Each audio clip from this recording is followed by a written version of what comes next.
নমস্কার বন্ধুরা, সুবলের রান্নার ঘরে আপনাদের স্বাগত।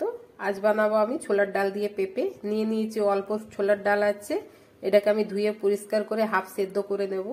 অল্প পেঁপে আছে, একটা আলু, একটা পেঁয়াজ, 3টে কাঁচা লঙ্কা। এদিকে হচ্ছে ধনে জিরে হলুদ গুঁড়ো আছে, ওইদিকে আদা বাটা রেখেছি। প্রথমে আমি ডালটাকে সেদ্ধ করে নিচ্ছি। কড়া গরম হয়ে গেছে, দিয়ে দিলাম সর্ষের তেল। গরম হয়ে গেছে, দিয়ে দেবো অল্প হলুদ। আলুটাকে ভেজে নেব।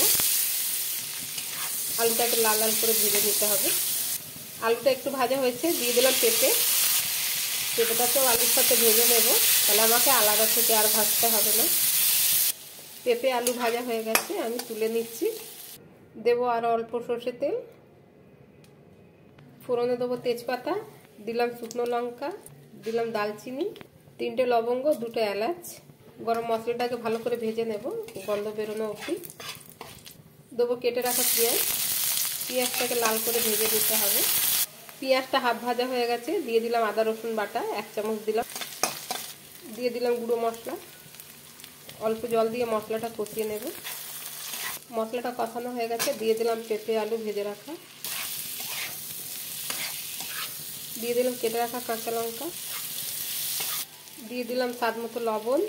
লবণটা আমি কমই দিয়েছি, কেন কি আমি ছোলার ডালটা সেদ্ধ করে রেখেছি, আমি ওই জলটাই দেব। দিয়ে দেবো ছোলার ডাল। মশলাটা ভালো করে কষানো হয়ে গেছে, দিয়ে দিলাম জল।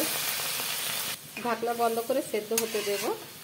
পেঁপে আলুটা সেদ্ধ হয়ে গেছে, দিয়ে দিলাম অল্প টমেটো। ঝোলটা শুকিয়ে যাবে, মাখো মাখো হয়ে গেলে আমি নামিয়ে নেব। দেবো অল্প গরম মশলা, আমি নামিয়ে নেব। হয়ে গেছে আমার ছোলার ডাল দিয়ে পেঁপে আলু রেসিপিটা হয়ে গেছে বন্ধুরা। যদি আপনাদের আমার এই ভিডিওটা ভালো লেগে থাকে তাহলে লাইক কমেন্ট সাবস্ক্রাইব অবশ্যই করবেন। ধন্যবাদ।